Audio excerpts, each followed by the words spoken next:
एक सुबह जल्दी जब मैं बेकर स्ट्रीट के अपने कमरे में सो रहा था, शर्लॉक होम्स ने दरवाजा खटखटाया और मुझे जगाया। वॉटसन, जल्दी उठो, एक क्लाइंट आई हैं, एक नौजवान खातून, बहुत घबराई हुई लग रही हैं। मैंने जल्दी से कपड़े पहने और नीचे आया। वहाँ एक खातून कुर्सी पर बैठी थी, कांप रही थी, चेहरा सफेद पड़ गया था, आंखों में खौफ झलक रहा था।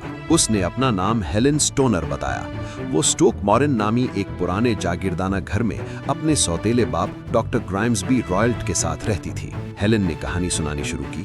मेरी जुड़वा बहन जूलिया 2 साल पहले मर गई थी, बिल्कुल अपनी शादी से चंद दिन पहले। रात को उसने जोर से चीख मारी थी और मरते वक्त बोली थी, हेलेन, वो स्पेकल्ड बैंड था। मैं समझ नहीं पाई थी कि इसका मतलब क्या है, लेकिन अब मेरी भी शादी होने वाली है और मुझे भी वही आवाजें सुनाई दे रही हैं। रात को एक हल्की सी सीटी और धात की टकराहट की आवाज। डॉक्टर रॉयल्ट एक बहुत तशद्दुद पसंद आदमी था।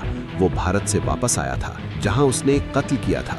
उसके जागीरदाना घर के मैदानों में जिप्सी काफिले डेरा डालते थे और जंगली जानवर, चीता और बबून आजाद घूमते थे। होम्स ने पूछा, कोई और तफसील? हेलेन ने बताया कि घर में मरम्मत चल रही है, इसलिए उसका बेडरूम बदल दिया गया है। अब वो जूलिया के पुराने कमरे में सो रही है। कमरे में एक वेंटिलेटर है जो डॉक्टर रॉयल्ट के कमरे से जुड़ा हुआ है और एक घंटी की रस्सी जो काम नहीं करती। होम्स ने फैसला किया कि वो खुद स्टोक मॉरिन जाकर तफ्तीश करेगा। हेलेन चली गई, लेकिन थोड़ी देर बाद डॉक्टर रॉयल्ट खुद बेकर स्ट्रीट पहुंचा। दरवाजा जोर से खटखटाया, गुस्से में चिल्लाया, मेरी बेटी से बात मत करो। उसने होम्स को धमकियां दी, लेकिन होम्स सिर्फ मुस्कुरा दिए। हम ट्रेन से स्टोक मॉरिन पहुंचे। जागीरदाना घर पुराना और अंधेरा था, मैदानों में जिप्सी और जंगली जानवर। हेलेन ने हमें अंदर बुलाया। होम्स ने कमरों का मुआयना किया।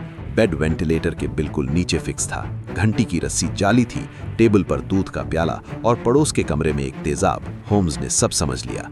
डॉक्टर रॉयल्ट एक जहरीला दलदली एडर सांप, जिसे स्पेकल्ड बैंड कहते हैं, को सीटी से तरबियत देता था। वो सांप को रस्सी के जरिए वेंटिलेटर से भेजता था, सांप काटता और वापस चला जाता। सब कुछ विरासत के पैसों के लिए, क्योंकि शादी पर हेलेन को पैसे मिलते। रात को हम हेलेन के कमरे में छुप गए, अंधेरे में इंतजार करते रहे। सीटी की आवाज आई, फिर सांप रस्सी से नीचे उतरा।